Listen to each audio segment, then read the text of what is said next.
आज की कहानी का नाम है विस्मृति। इसे लिखा है मुंशी प्रेमचंद जी ने। चलिए कहानी का वाचन प्रारंभ करते हैं। चित्रकूट के सन्निकट धनगढ़ नामक एक गांव है। कुछ दिन हुए वहां शान सिंह और गुमान सिंह दो भाई रहते थे। ये जाति के ठाकुर थे। युद्धस्थल में वीरता के कारण उनके पूर्वजों को भूमि का एक भाग मुआफी प्राप्त हुआ था। खेती करते थे, भैंसे पाल रखी थी, घी बेचते थे, मट्ठा खाते थे और प्रसन्नतापूर्वक समय व्यतीत करते थे। उनकी एक बहन थी जिसका नाम दूजी था, यथा नाम तथा गुण। दोनों भाई परिश्रमी और अत्यंत साहसी थे। बहन अत्यंत कोमल, सुकुमारी, सिर पर घड़ा रखकर चलती तो उसकी कमर बल खाती थी। किंतु तीनों अभी तक कुंवारे थे। प्रकटतः उन्हें विवाह की चिंता न थी। बड़े भाई शान सिंह सोचते, छोटे भाई के रहते हुए अब मैं अपना विवाह कैसे करूं। छोटे भाई गुमान सिंह लज्जावश अपनी अभिलाषा प्रकट न करते थे कि बड़े भाई से पहले मैं अपना ब्याह कर लूं। वे लोगों से कहा करते थे कि भाई हम बड़े आनंद में हैं, आनंदपूर्ण भोजन कर मीठी नींद सोते हैं, कौन ये झंझट सिर पर ले। किंतु लग्न के दिनों में कोई नाई या ब्राह्मण गांव में वर ढूंढने आ जाता तो उसकी सेवा सत्कार में ये कोई बात न उठा रखते थे। पुराने चावल निकाले जाते, पालतू बकरे देवी को भेंट होते और दूध की नदियां बहने लगती थी। यहाँ तक कि कभी कभी उसका भ्रातृ स्नेह प्रतिद्वंद्विता एवं द्वेष भाव के रूप में परिणत हो जाता था। इन दिनों में इनकी उदारता उमंग पर आ जाती थी और इसमें लाभ उठाने वालों की भी कमी न थी। कितने ही नाई और ब्राह्मण ब्याह के असत्य समाचार लेकर उनके यहाँ आते और 2-4 दिन पूरी कचौड़ी खा कुछ विदाई लेकर फलदान भेजने का वादा करके अपने घर की राह लेते। किंतु दूसरे लग्न तक वह अपना दर्शन तक न देते थे। किसी न किसी कारण भाइयों का ये परिश्रम निष्फल हो जाता था। अब कुछ आशा थी तो दूजी से भाइयों ने ये निश्चय कर लिया था कि इसका विवाह वहीं पर किया जाए जहां से एक बहू प्राप्त हो सके। इसी बीच में गांव का बूढ़ा कारेदा परलोक सिधारा। उसकी जगह पर एक नवयुवक ललन सिंह नियुक्त हुआ, जो अंग्रेजी की शिक्षा पाया हुआ शौकीन, रंगीन और रसीला आदमी था। 2-4 ही दिनों में उसने पनघटों, तालाबों और झरोखों की देखभाल भली भांति कर ली। अंत में उसकी रस भरी दृष्टि दूजी पर पड़ी। उसकी सुकुमारता और रूप लावण्य पर मुग्ध हो गया। भाइयों से प्रेम और परस्पर मेल जोल पैदा किया। कुछ विवाह संबंधी बातचीत छेड़ दी। यहाँ तक कि हुक्का पानी भी साथ साथ होने लगा। सायं प्रातः इनके घर पर आया करता। भाइयों ने भी उसके आदर सम्मान की सामग्रियां जमा की। पान दान मोल लाए, कालीन खरीदी। वह दरवाजे पर आता तो दूजी तुरंत पान के बीवे बनाकर भेजती। बड़े भाई कालीन बिछा देते और छोटे भाई तश्तरी में मिठाइयां रख लाते। एक दिन श्रीमान ने कहा, भैया शान सिंह, ईश्वर की कृपा हुई तो अब की लग्न में भाभी जी आ जाएंगी। मैंने सब बातें ठीक कर ली हैं। शान सिंह की बाछें खिल गई। अनुग्रहपूर्ण दृष्टि से देखकर कहा, मैं अब इस अवस्था में क्या करूंगा। हाँ, गुमान सिंह की बातचीत कहीं ठीक हो जाती तो पाप कट जाता। गुमान सिंह ने ताड़ का पंखा उठा लिया और झलते हुए बोले, वाह भैया, कैसी बात कहते हो। ललन सिंह ने अकड़कर शान सिंह की ओर देखते हुए कहा, भाई साहब क्या कहते हो, अब की लग्न में दोनों भाभियां छमाछम करती हुई घर में आवे तो बात। मैं ऐसा कच्चा मामला नहीं रखता। तुम तो अभी से बुढ़ों की भांति बातें करने लगे। तुम्हारी अवस्था यद्यपि 50 से भी अधिक हो गई, पर देखने में 40 वर्ष से भी कम मालूम होती है। अब दोनों विवाह होंगे, बीच खेत होंगे। ये तो बताओ, वस्त्रभूषण का समुचित प्रबंध है न। शान सिंह ने उनके जूतों को सीधा करते हुए कहा, भाई साहब, आपकी यदि ऐसी कृपा दृष्टि है तो सब कुछ हो जाएगा। आखिर इतने दिन कमा कमा कर क्या किया है। गुमान सिंह घर में गए, हुक्का ताजा किया, तंबाकू में 2-3 बूंद इत्र के डाले, चिलम भरी, दूजी से कहा कि शरबत घोल दे और हुक्काला कर ललन सिंह के सामने रख दिया। ललन सिंह ने 2-4 दम लगाए और बोले, नाई 2-4 दिन में आने वाला है। ऐसा घर चुना है कि चित्त प्रसन्न हो जाए। एक विधवा है, 2 कन्याएं, एक से एक सुंदर। विधवा 2-1 वर्ष में संसार को त्याग देगी और तुम एक संपूर्ण गांव में 2 आने के हिस्सेदार बन जाओगे।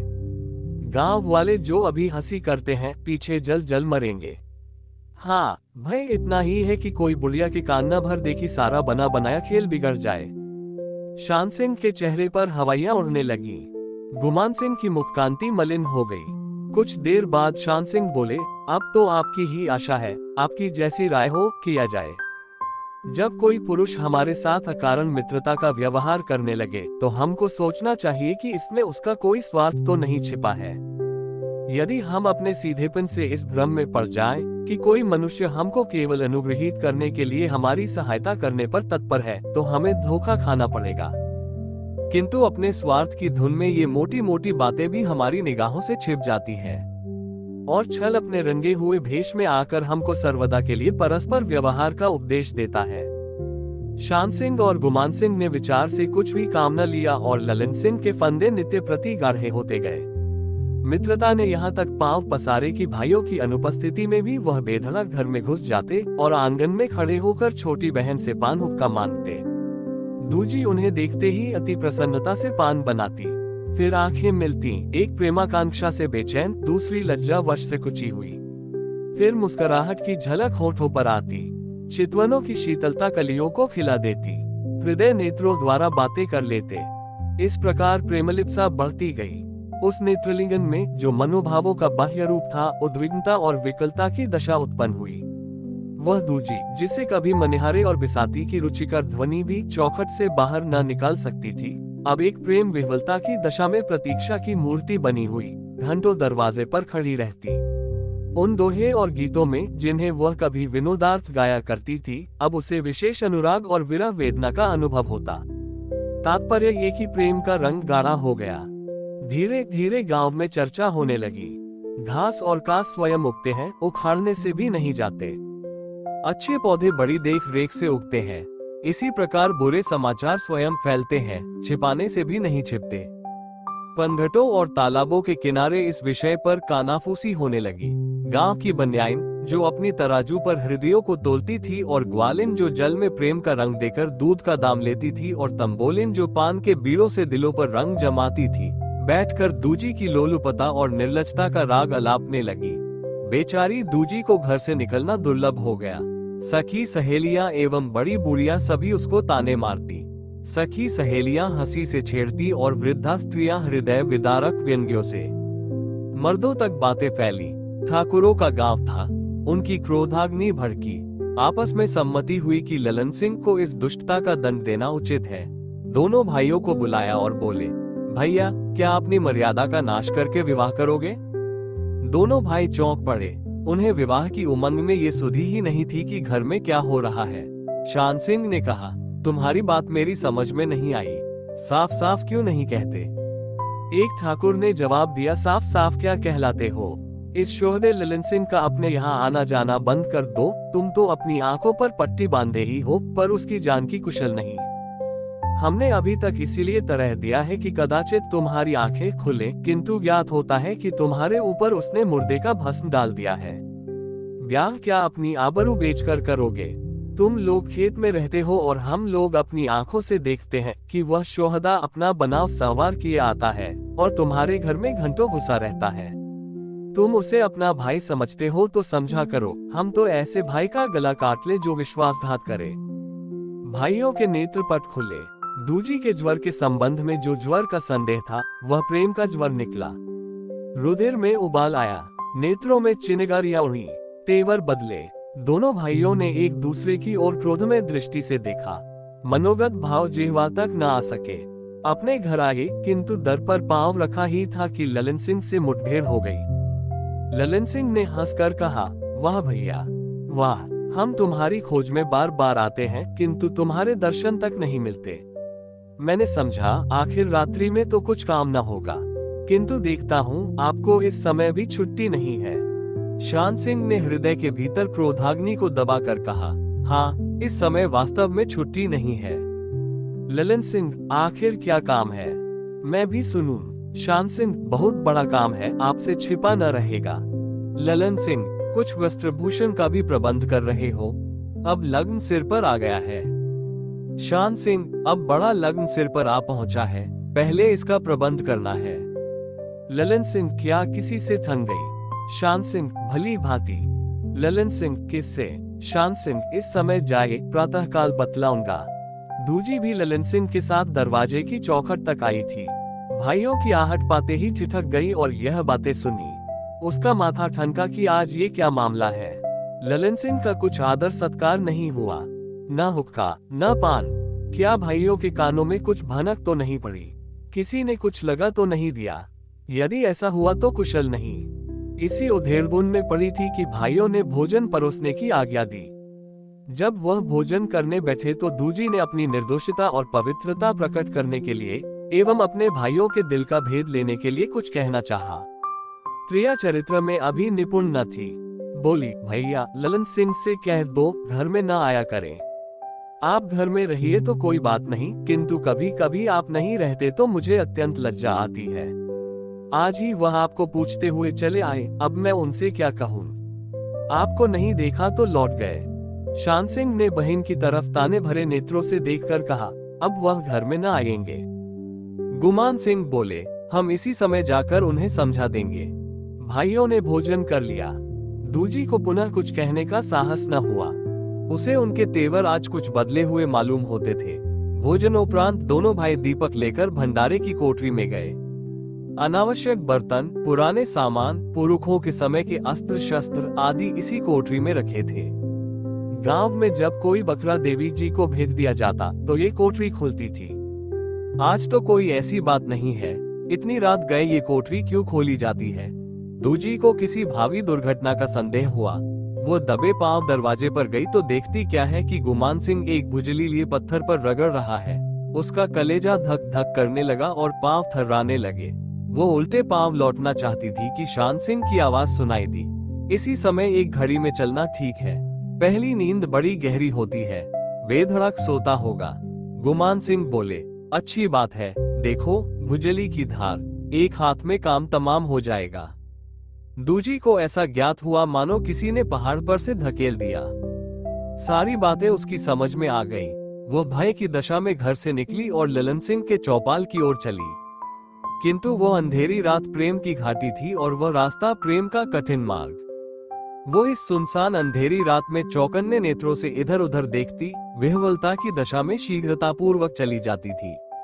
किंतु हाय निराशा, एक एक पल उसे प्रेम भवन से दूर लिए जाता था। उस अंधेरी भयानक रात्रि में भटकती, न जाने वह कहाँ चली जाती थी, किससे पूछे। लज्जावश किसी से कुछ न पूछ सकती थी। कहीं चूड़ियों का झंझनाना भेद न खोल दे। क्या इन अभागे आभूषणों को आज ही झंझनाना है? अंत में एक वृक्ष के तले वह बैठ गई। सब चूड़ियां चूर चूर कर दी, आभूषण उतार कर आंचल में बांध लिए। किंतु हाय, ये चूड़ियां सुहाग की चूड़ियां थीं और यह गहने सुहाग के गहने थे जो एक बार उतार कर फिर न पहने गए।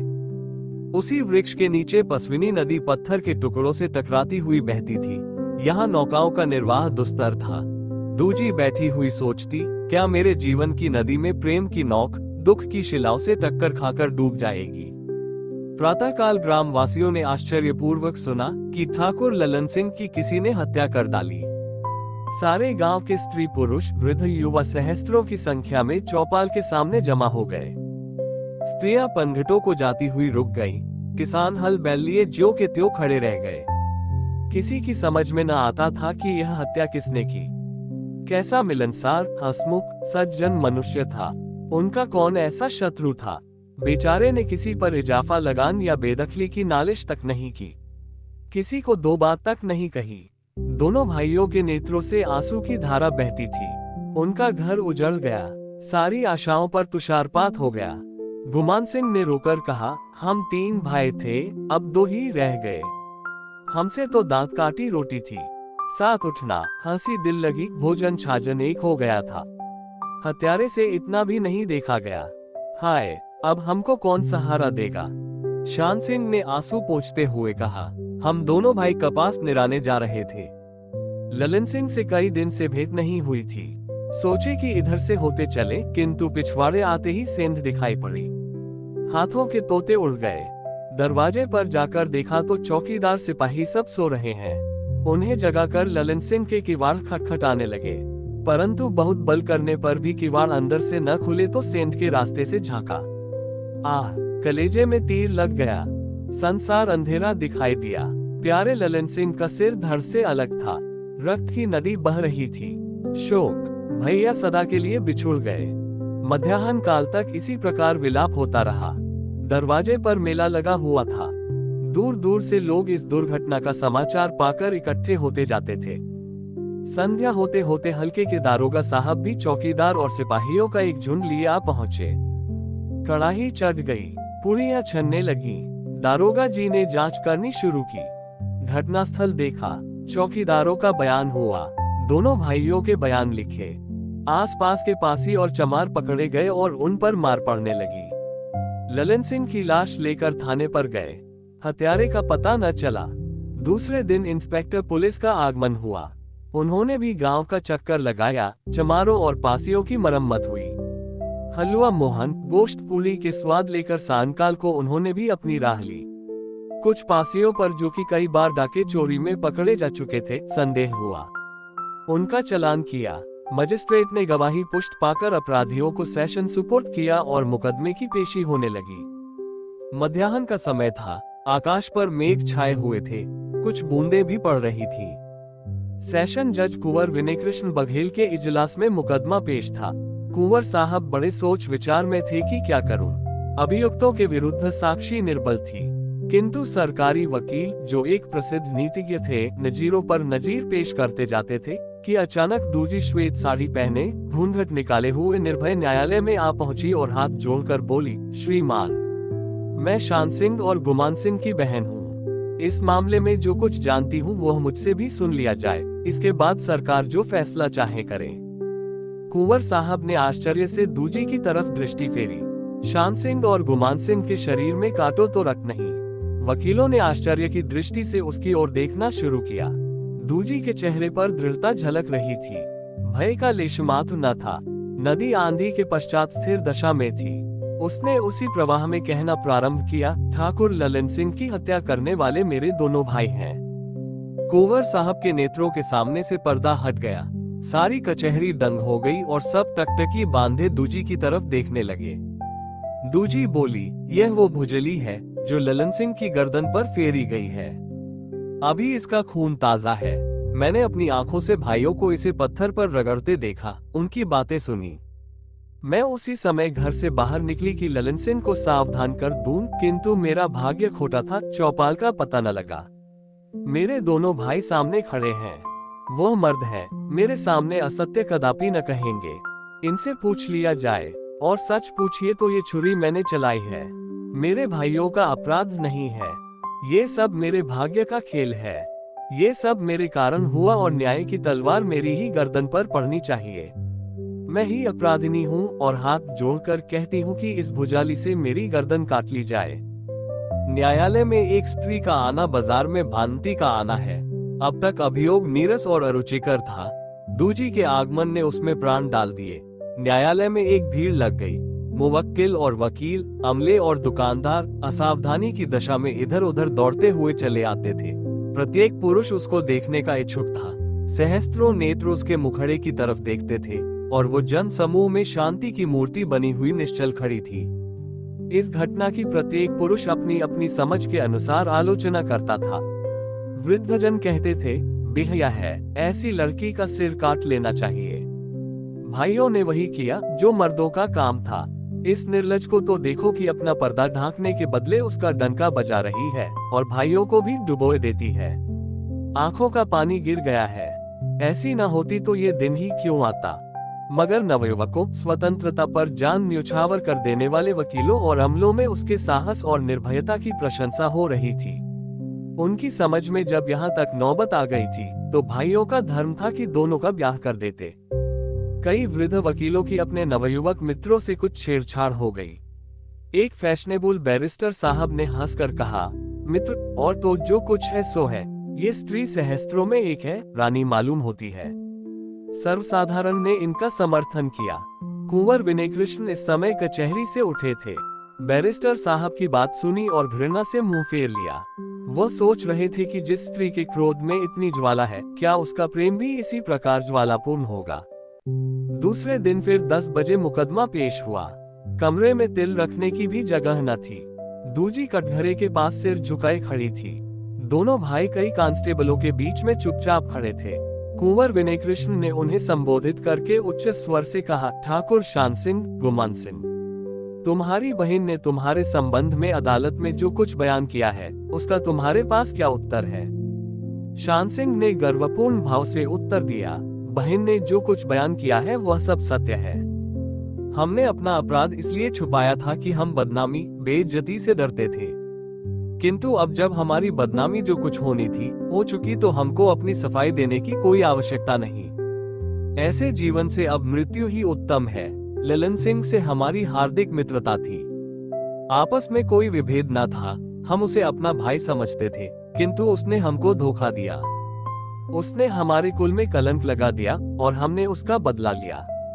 उसने चिकनी चुपड़ी बातों द्वारा हमारी इज्जत लेनी चाहिए, किंतु हम अपने कुल की मर्यादा इतनी सस्ती नहीं बेच सकते थे।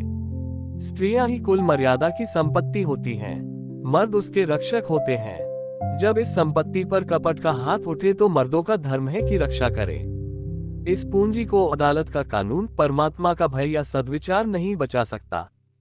हमको इसके लिए न्यायालय से जो दंड प्राप्त हो वह शिरोधार्य है। जज ने शान सिंह की बात सुनी। कचहरी में सन्नाटा छा गया और सन्नाटे की दशा में उन्होंने अपना फैसला सुनाया। दोनों भाइयों को हत्या के अपराध में 14 वर्ष काले पानी का दंड मिला। सान काल हो गया था। दोनों भाई कांस्टेबलों के बीच में कचहरी से बाहर निकले। हाथों में हथकड़ियां थी, पांवों में बेड़ियां। हृदय अपमान से संकुचित और सिर लज्जा के बोझ से झुके हुए थे। मालूम होता था मानो सारी पृथ्वी हम पर हंस रही है। दूजी पृथ्वी पर बैठी हुई थी कि उसने कैदियों के आने की आहट सुनी और उठ खड़ी हुई। भाइयों ने भी उसकी ओर देखा, परंतु हाय, उन्हें ऐसा ज्ञात हुआ कि यह भी हमारे ऊपर हंस रही है। घृणा से नेत्र फेर लिए। दूजी ने भी उन्हें देखा, किंतु क्रोध और घृणा से नहीं, केवल एक उदासीन भाव से। जिन भाइयों की गोद में खेली और जिनके कंधों पर चढ़कर बाल्यावस्था व्यतीत की, जिन भाइयों पर सब कुछ न्योछावर करती थी, आज वही दोनों भाई काले पानी को जा रहे हैं, जहां से कोई लौटकर नहीं आता और उसके रक्त में तनिक भी गति नहीं होती। रुधिर भी द्वेष से जल की भांति जम जाता है। सूर्य की किरणें वृक्षों की डालियों से मिली, फिर जड़ों को चूमती हुई चल दी। उनके लिए अंधकार गोद फैलाए हुए था। क्या इस अभागिनी स्त्री के लिए भी संसार में कोई ऐसा आश्रय नहीं था? आकाश की लालिमा नीलावरण हो गई, तारों के कंवल खिले, वायु के लिए पुष्प शैया बिछ गई, ओस के लिए हरी मखमल का फर्श बिछ गया, किंतु अभागिनी दूजी उसी वृक्ष के नीचे शिथिल बैठी थी। उसके लिए संसार में कोई स्थान न था। अब तक जिसे वह अपना घर समझती थी, उसके दरवाजे उसके लिए बंद थे। वहां क्या मुंह लेकर जाती? नदी को अपने उद्गम से चलकर अथाह समुद्र के अतिरिक्त अन्यत्र कहीं ठिकाना नहीं है। दूजी उसी तरह निराशा के समुद्र में निमग्न हो रही थी कि एक वृद्ध स्त्री उसके सामने आकर खड़ी हो गई। दूजी चौंक कर उठ बैठी। वृद्ध स्त्री ने उसकी ओर आश्चर्यान्वित होकर कहा, इतनी रात बीत गई, अभी तक तुम यहीं बैठी हो? दूजी ने चमकते हुए तारों की ओर देखकर कहा, कहाँ जाऊं? इन शब्दों में कैसा हृदय विदारक आशय छिपा हुआ था। कहाँ जाए? संसार में उसके लिए अपमान की गली के सिवा और कोई स्थान नहीं था। बुढ़िया ने प्रेममय स्वर में कहा, बेटी, भाग्य में जो कुछ लिखा है वह तो होकर ही रहेगा, किंतु तुम कब तक यहाँ बैठी रहोगी? मैं दीन ब्राह्मणी हूँ, चलो मेरे घर रहो। जो कुछ भिक्षा भवन मांगे मिलेगा, उसी में हम दोनों निर्वाह कर लेंगी। न जाने पूर्वजन्म में हमसे तुमसे क्या संबंध था। जब से तुम्हारी दशा सुनी है बेचैन हूँ। सारे शहर में आज घर घर तुम्हारी चर्चा हो रही है। कोई कुछ कहता है, कोई कुछ। बस अब उठो, यहाँ सन्नाटे में पड़े रहना अच्छा नहीं। समय बुरा है। मेरा घर यहाँ से थोड़ी ही दूर पर है। नारायण का दिया बहुत कुछ है। मैं भी अकेली से दुकेली हो जाऊंगी। भगवान किसी न किसी प्रकार दिन काट ही देंगे। एक घने सुनसान भयानक वन में भटका हुआ मनुष्य जिधर पगडंडियों का चिन्ह पाता है, उसी मार्ग को पकड़ लेता है। वह सोच विचार नहीं करता कि मार्ग मुझे कहाँ ले जाएगा। दूजी इस बुढ़िया के साथ चली। इतनी ही प्रसन्नता से वह कुएं में भी कूद पड़ती। वायु में उड़ने वाली चिड़िया दाने पर गिरी। क्या इन दानों के नीचे जाल बिछा हुआ था। दूजी को बूढ़ी कैलासी के साथ रहते हुए 1 मास बीत गया। कैलासी देखने में दीन किंतु मन की धनी थी। उसके पास संतोष रूपी धन था जो किसी के सामने हाथ नहीं फैलाता। रीवा के महाराजा के यहाँ से कुछ सहायता मिलती थी, यही उसके जीवन का अवलंब था। वह सर्वदा दूजी को ढाढ़स देती रहती थी। ज्ञात होता था कि ये दोनों माँ बेटी हैं। एक ओर से पूर्ण सहानुभूति और ढाढ़स, दूसरी ओर से सच्ची सेवकाई और विश्वास। कैलासी कुछ हिंदी जानती थी। दूजी को रामायण और सीता चरित्र सुनाती। दूजी इन कथाओं को बड़े प्रेम से सुनती। उज्ज्वल वस्त्र पर रंग भली भांति चढ़ता है। जिस दिन उसने सीता वनवास की कथा सुनी, वो सारे दिन रोती रही। सोई तो सीता की मूर्ति उसके सामने खड़ी थी। उसके शरीर पर उज्ज्वल साड़ी थी। आंखों और आंसू की ओट में प्यार छिपा हुआ था।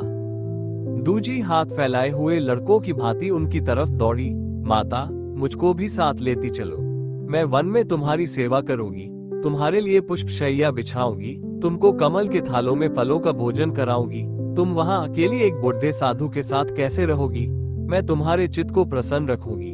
जिस समय हम और तुम वन में किसी सागर के किनारे घने वृक्षों की छाया में बैठेगी, उस समय मैं वायु की धीमी धीमी लहरों के साथ गाऊंगी। सीता ने उसको तिरस्कार से देखकर कहा, तू कलंकिनी है, मैं तुझे स्पर्श नहीं कर सकती। तपस्या की आंच में अपने को पवित्र कर। दूजी की आंखें खुल गईं। उसने निश्चय किया, मैं इस कलंक को मिटाऊंगी। आकाश के नीचे समुद्र में तारागण पानी के बुलबुलों की भांति मिटते जाते थे। दूजी ने उन झिलमिलाते हुए तारों को देखा। मैं भी उन्हीं तारों की तरह सबके नेत्रों में छिप जाऊंगी, उन्हीं बुलबुलों की भांति मिट जाऊंगी। विलासियों की रात हुई, संयोगी जागे, चक्कियों ने अपने सुहावने राग छेड़े। कैलासी स्नान करने चली, तब दूजी उठी और जंगल की ओर चल दी।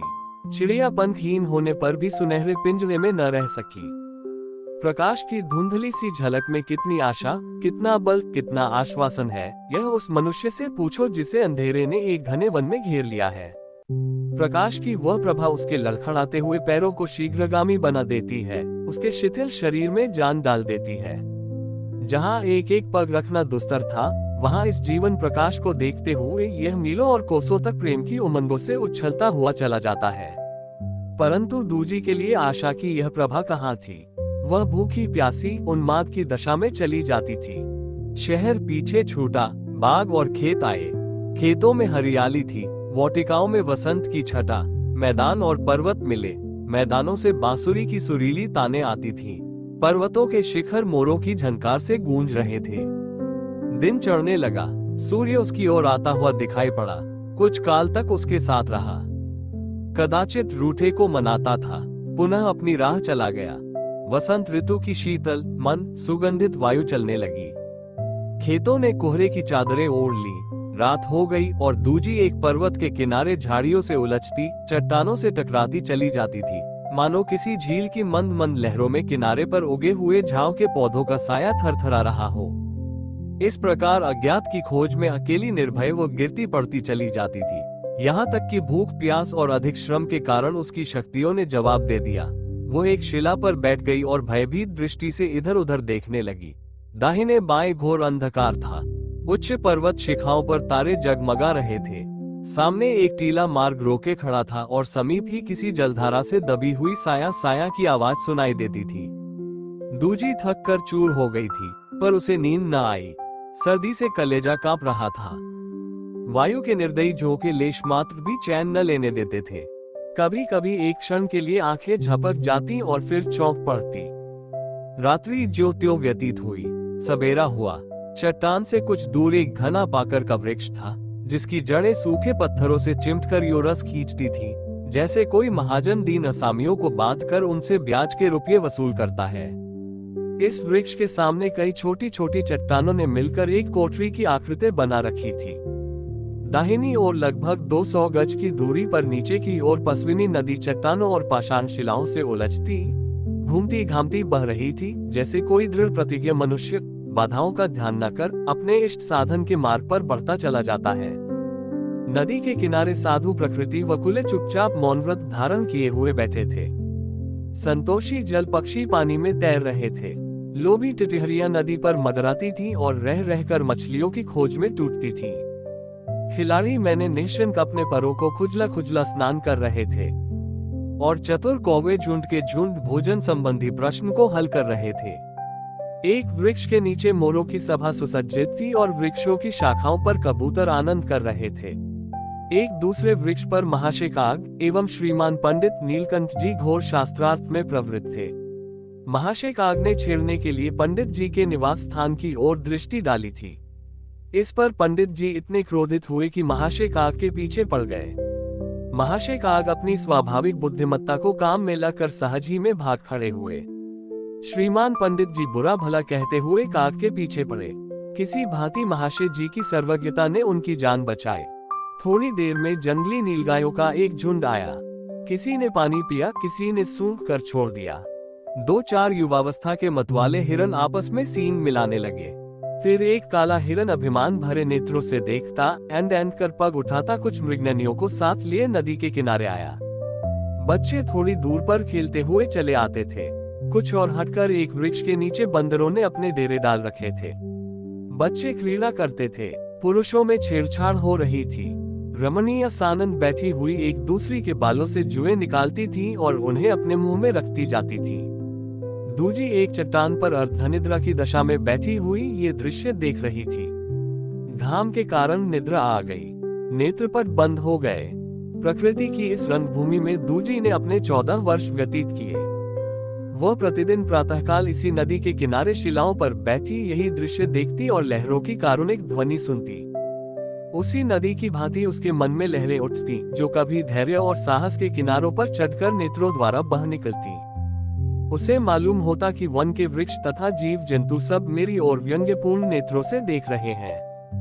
नदी भी उसे देखकर क्रोध से मुंह में फेन भर लेती। जब यहाँ बैठे बैठे उसका जी उब जाता तो वह पर्वत पर चढ़ जाती और दूर तक देखती। पर्वतों के बीच में कहीं कहीं मिट्टी के घरौंदों की भांति छोटे छोटे मकान दिखाई देते, कहीं लहलहाती हुई हरियाली। सारा दृश्य एक नवीन वाटिका की भांति मनोरम था। उसके दिल में एक तीव्र इच्छा होती कि उड़कर उन चोटियों पर जा पहुंचूं। नदी के किनारे या पाकर की घनी छाया में बैठी हुई घंटों सोचा करती। बचपन के वे दिन याद आ जाते जब वह सहेलियों के गले में बाहें डालकर महुए चुनने जाया करती थी। फिर बुढ़ियों के ब्याह का स्मरण हो जाता। पुनः अपनी प्यारी मातृभूमि की पनघट आंखों में फिर जाती। आज भी वहां वही भीड़ होगी, वही हास्य चहल पहल। पुनः अपना घर ध्यान में आता और वह गाय स्मरण आती जो कि उसको देखकर हुकारती हुई अपने प्रेम का परिचय देती थी। मुन्नू स्मरण हो आता जो उसके पीछे पीछे छलांगे मारता हुआ खेतों में जाया करता, जो बर्तन धोते समय बार बार बर्तनों में मुंह डालता। तब ललन सिंह नेत्रों के सामने आ खड़े हो जाते थे। होठों पर वही मुस्कुराहट, नेत्र में वही चंचलता। तब वह उठ खड़ी होती और अपना मन दूसरी ओर ले जाने की चेष्टा करती। दिन और महीने गुजरे, वर्ष आए और गए, किंतु दूजी ने विंध्याचल के उस किनारे को न छोड़ा। गर्मियों के भयानक दिन और वर्षा की भयावनी रातें सब उसी स्थान पर काट दी। क्या भोजन करती थी, क्या पहनती थी, इसकी चर्चा व्यर्थ है। मन पर चाहे जो बीते, किंतु भूख और ऋतु संबंधी कष्ट का निवारण करना ही पड़ता है। प्रकृति की थाल सजी हुई थी। कभी बनबेरी और शरीफों के पकवान थे, कभी तेंदू, कभी मकोए और कभी राम का नाम। वस्त्रों के लिए चित्रकूट के मेले में साल में केवल एक बार जाती। मोरों के पर, हिरणों के सींग, वन औषधियां महंगे दामों में बिकती। कपड़ा भी आया, बर्तन भी आए, यहाँ तक कि दीपक जैसी विलास वस्तु भी एकत्र हो गई। एक छोटी सी गृहस्थी जम गई। दूजी ने निराशा की दशा में संसार से विमुख होकर जीवन व्यतीत करना जितना सहज समझा था, उससे कहीं कठिन मालूम हुआ। कभी कभी वह इतनी व्यग्र होती कि क्षण मात्र के लिए अपमान का भी भय न रहता। वह दृढ़ विचार करके उन पहाड़ियों के बीच शीघ्रता से पग बढ़ाती, घर की ओर चलती, मानो कोई अपराधी कारागार से भागा जा रहा हो। किंतु पहाड़ियों की सीमा से बाहर आते ही उसके पग स्वयं रुक जाते। वह आगे न बढ़ सकती। तब वह ठंडी सांस भरकर एक शिला पर बैठ जाती और फूट फूट कर रोती। फिर वह भयानक रात्रि और वही सघन कुंज, वही नदी की भयावनी गरज और श्रृगालों की वही विकराल ध्वनि। ज्यो ज्यो भीजे कामरी, त्यों त्यों भारी होए। भाग्य को धिक्कारते धिक्कारते उसने ललन सिंह को धिक्कारना आरंभ किया। एकांतवास ने उसमें आलोचना और विवेचना की शक्ति पैदा कर दी। मैं क्यों इस वन में मुंह छिपाए दुख के दिन व्यतीत कर रही हूँ। यह उसी निर्दयी ललन सिंह की लगाए आग है। कैसे सुख से रहती थी, इसी ने आकर मेरे झोपड़े में आग लगा दी। मैं अबोध और अनजान थी। उसने जानबूझकर मेरा जीवन भ्रष्ट कर डाला। मुझे अपने आमोद का केवल एक खिलौना बनाया था। यदि उसे मुझसे प्रेम होता तो क्या वह मुझसे विवाह न कर लेता। वह भी तो चंदेल ठाकुर था। हाय, मैं कैसी अज्ञान थी, अपने पैरों में आप कुल्हाड़ी मारी। इस प्रकार मन से बातें करते करते ललन सिंह की मूर्ति उसके नेत्रों के सम्मुख आ जाती तो वह घृणा से मुंह फेर लेती। वह मुस्कुराहट जो उसका मन हर लिया करती थी, वह प्रेम में मृदु भाषण जो उसकी नसों में सनसनाहट पैदा कर देती थी, वह क्रीड़ा में हाव भाव जिन पर मतवाली हो जाती थी, अब उसे एक दूसरे ही रूप में दृष्टिगोचर होते। उनमें अब प्रेम की झलक न थी। अब वह कपट प्रेम और काम तृष्णा के गाढ़े रंग में रंगे हुए दिखाई देते थे। वह प्रेम का कच्चा घरौंदा जिसमें वह गुड़िया बन बैठी थी, वायु के झोंके में संभला किंतु जल के प्रबल प्रवाह में न संभल सका। अब वह अभागी गुड़िया निर्दयी चट्टान पर पटक दी गई है कि रो रो कर जीवन के दिन काटे। उन गुड़ियों की भांति जो गोटे पट्टे और आभूषणों से सजी हुई मखमली पिटारे में भोग विलास करने के पश्चात नदी और तालाब में बहा दी जाती हैं, डूबने के लिए, तरंगों में थपेड़े खाने के लिए। ललन सिंह की तरफ से फिरते ही दूजी का मन एक अधीरता के साथ भाइयों की ओर मुड़ा। मैं अपने साथ उन बेचारों को व्यर्थ ले डूबी। मेरे सिर पर उस घड़ी न जाने कौन सा भूत सवार था। उन बेचारों ने तो जो कुछ किया मेरी ही मर्यादा रखने के लिए किया। मैं तो उन्मत्त हो रही थी। समझाने बुझाने से क्या काम चलता, और समझाना बुझाना तो स्त्रियों का काम है। मर्दों का समझाना तो उसी ढंग का होना चाहिए, और होता ही है। नहीं मालूम उन बेचारों पर क्या बीती, क्या मैं उन्हें फिर कभी देखूंगी। यह विचारते विचारते भाइयों की वह मूर्ति उसके नेत्रों में फिर जाती जो उसने अंतिम बार देखी थी। अब वह उस देश को जा रहे थे जहां से लौटकर फिर आना मानो मृत्यु के मुख से निकल आना है। वह रक्तवर्ण नेत्र, वह अभिमान से भरी हुई चाल, वह फिरे हुए नेत्र जो एक बार उसकी ओर उठ गए थे। आह, उनमें क्रोध या द्वेष न था, केवल क्षमा थी। वह मुझ पर क्रोध क्या करते। फिर अदालत के इजलास का चित्र नेत्रों के सामने खींच जाता। भाइयों के वह तेवर, उनकी वह आंखें जो क्षण मात्र के लिए क्रोधाग्नि से फैल गई थीं, फिर उनकी प्यार की बातें, उनका प्रेम स्मरण आता। पुनः वे दिन याद आते जब वह उनकी गोद में खेलती थी, जब वह उनकी उंगली पकड़कर खेतों को जाया करती थी। हाय, क्या वह दिन भी आएंगे कि मैं उनको पुनः देखूंगी। एक दिन वह था कि दूजी अपने भाइयों के रक्त की प्यासी थी। निदान एक दिन आया कि वह पसविनी नदी के तट पर कंकड़ियों द्वारा दिनों की गणना करती थी। एक कृपण जिस सावधानी से रुपयों को गिन गिन कर इकट्ठा करता है, उसी सावधानी से दूजी इन कंकड़ियों को गिन गिन कर इकट्ठा करती थी। नित्य संध्या काल वह इस ढेर में पत्थर का एक टुकड़ा और रख देती तो उसे क्षण मात्र के लिए मानसिक सुख प्राप्त होता। इन कंकड़ियों का ढेर अब उसका जीवन धन था। दिन में अनेक बार इन टुकड़ों को देखती और गिनती। असहाय पक्षी पत्थर के ढेरों से आशा के खोमते बनाता था। यदि किसी को चिंता और शोक की मूर्ति देखनी हो तो वह पसविनी नदी के तट पर प्रतिदिन सांकाल देख पड़ती है। आज दूजी इन पर्वतों और वनों से विदा होती है। वह दिन भी आ पहुंचा जिसकी राह देखते देखते एक पूरा युग बीत गया। आज 14 वर्ष के पश्चात उसकी प्यासी पलकें नदी में लहरा रही हैं। बरगद की जटाएं नागिन बन गई हैं। उस सुनसान वन से उसका चित्त कितना दुखित था, किंतु आज उससे पृथक होते हुए दूजी के नेत्र भर भर आते हैं। जिस पाकर की छाया में उसने दुख के दिन बिताए, जिस गुफा में उसने रो रो कर रातें काटी, उसे छोड़ते आज शोक हो रहा है। ये दुख के साथी हैं।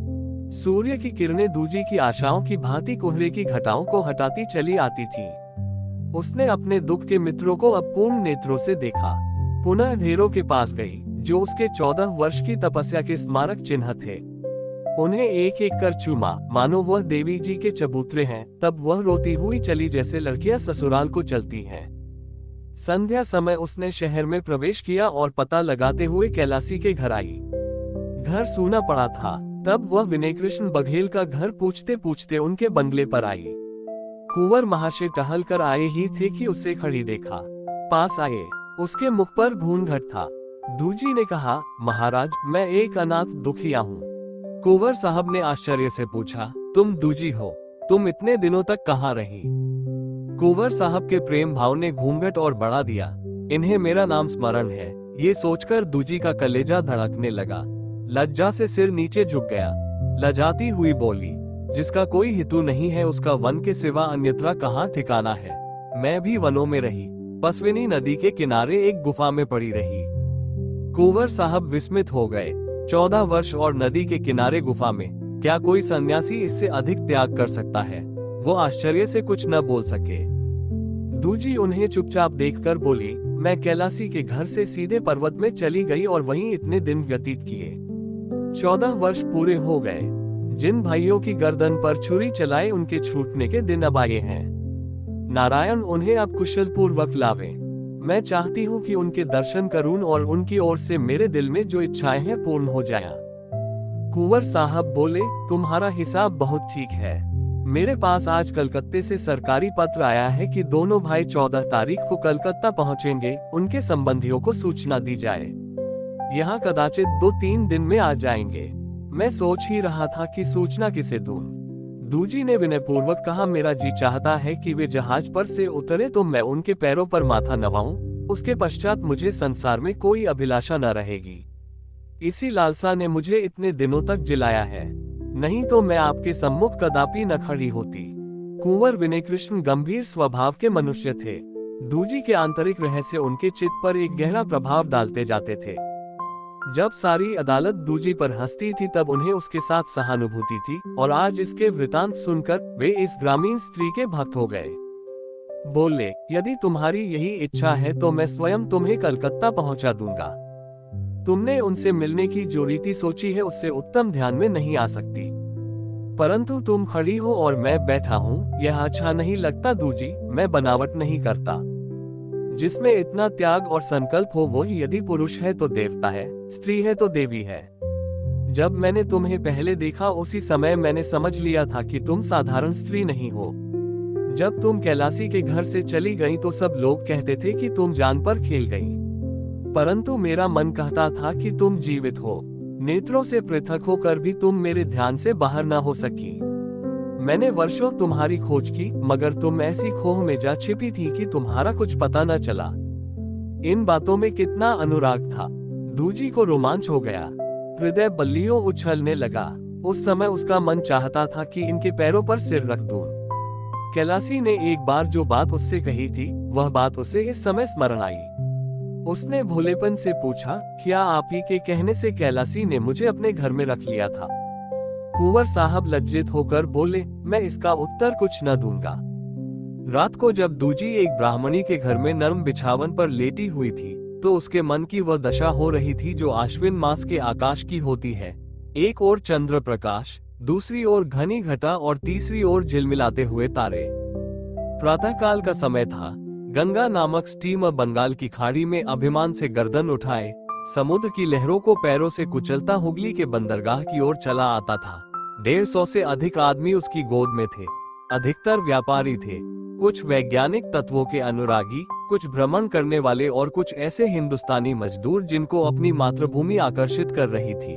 उसी में दोनों भाई शान सिंह और गुमान सिंह एक कोने में बैठे निराशा की दृष्टि से किनारे की ओर देख रहे थे। दोनों हड्डियों के दो ढांचे थे, उन्हें पहचानना कठिन था। जहाज घाट पर पहुंचा। यात्रियों के मित्र और परिचित जन किनारे पर स्वागत करने के लिए अधीर हो रहे थे। जहाज पर से उतरते ही प्रेम की बाढ़ आ गई। मित्रगण परस्पर हाथ मिलाते थे। उनके नेत्र प्रेमाश्रु से परिपूर्ण थे। ये दोनों भाई धीरे धीरे जहाज से उतरे, मानो किसी ने धकेल कर उतार दिया। उनके लिए जहाज के तख्ते और मातृभूमि में कोई अंतर न था। वे आए नहीं बल्कि लाए गए।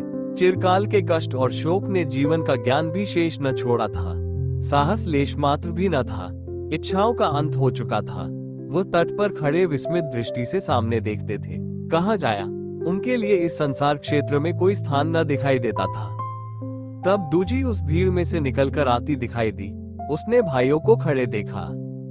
तब जिस भांति जल खाल की ओर गिरता है उसी प्रकार अधीरता की उमंग में रोती हुई वो उनके चरणों में चिपट गई। दाहिने हाथ में शान सिंह के चरण थे, बाएं हाथ में गुमान सिंह के, और नेत्रों से अश्रुधाराएं प्रवाहित थीं। मानो दो सूखे वृक्षों की जड़ों में एक मुरझाई बेल चिमटी हुई है, या दो सन्यासी माया और मोह की बेड़ी में बंधे खड़े हैं। भाइयों के नेत्रों से भी आंसू बहने लगे। उनके मुखमंडल बादलों में से निकलने वाले तारों की भांति प्रकाशित हो गए। वो दोनों पृथ्वी पर बैठ गए और तीनों भाई बहन परस्पर गले मिलकर बिलख बिलख रोए। वह गहरी खाड़ी जो भाइयों और बहन के बीच में थी अश्रुधाराओं से परिपूर्ण हो गई। आज 14 वर्ष के पश्चात भाई और बहन में मिलाप हुआ और वह घाव जिसने मांस को मांस से, रक्त को रक्त से विलग कर दिया था, परिपूर्ण हो गया और वह उस मरहम का काम था जिससे अधिक लाभकारी और कोई मरहम नहीं होता, जो मन के मैल को साफ करता है, जो दुख को भुलाने वाला और हृदय की दाह को शांत करने वाला है, जो व्यंग विषैले घावों को भर देता है।